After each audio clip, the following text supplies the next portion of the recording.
For the past few years, the world has been abuzz with talk of China's enormously ambitious $1 trillion Belt and Road Initiative. But the plan is more than ports, roads and ships. It is also digital, and that's what we're talking about on this edition of Inside AB. I'm Jeremy Lawrence and I'm here in the studio with Bernd de Boosman. Okay, Bernd, this digital Silk Road that we're hearing about, I mean, everybody knows about the Belt and Road Initiative. Tell us about the difference between the two things. Well, as you mentioned, the Belt and Road Initiative is kind of more focused on physical infrastructure, highways, ports, railway connections, that sort of thing to connect China with the rest of the world. Physical infrastructure. Physical infrastructure. And the digital Silk Road is a little harder to define, especially because it's really kind of been ignored by the Western media in general. But it's connections in terms of communications, technology.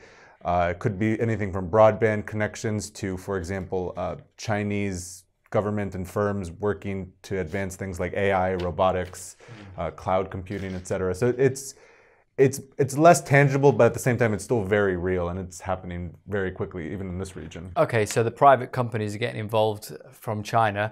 Tell us which ones are leading the charge here. Well, in this region alone, there's companies, the big Chinese internet giants are all here. For example, Tencent, Alibaba, Xiaomi, I think it's pronounced.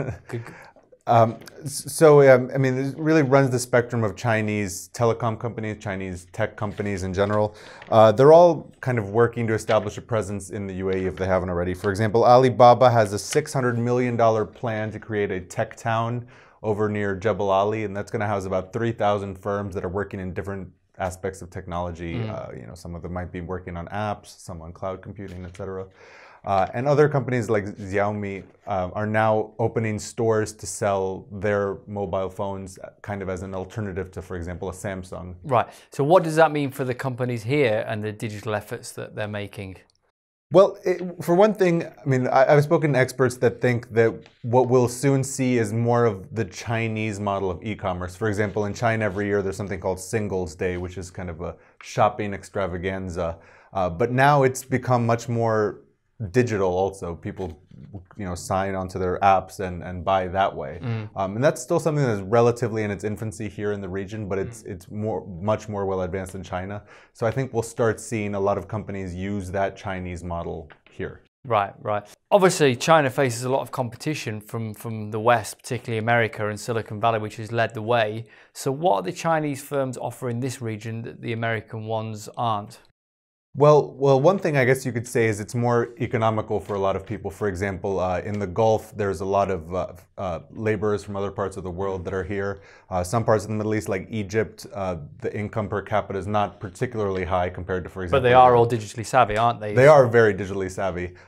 So if you can buy a cheaper Chinese-made mobile device, for example, from Xiaomi, which makes mobile devices, why would you buy an iPhone or a Samsung for maybe 3-4 times the price? For a lot of people in this region, and in the Gulf also, that option would be a better option. You can perform all the same things using that phone as you can with an iPhone at a fraction of the cost. Right.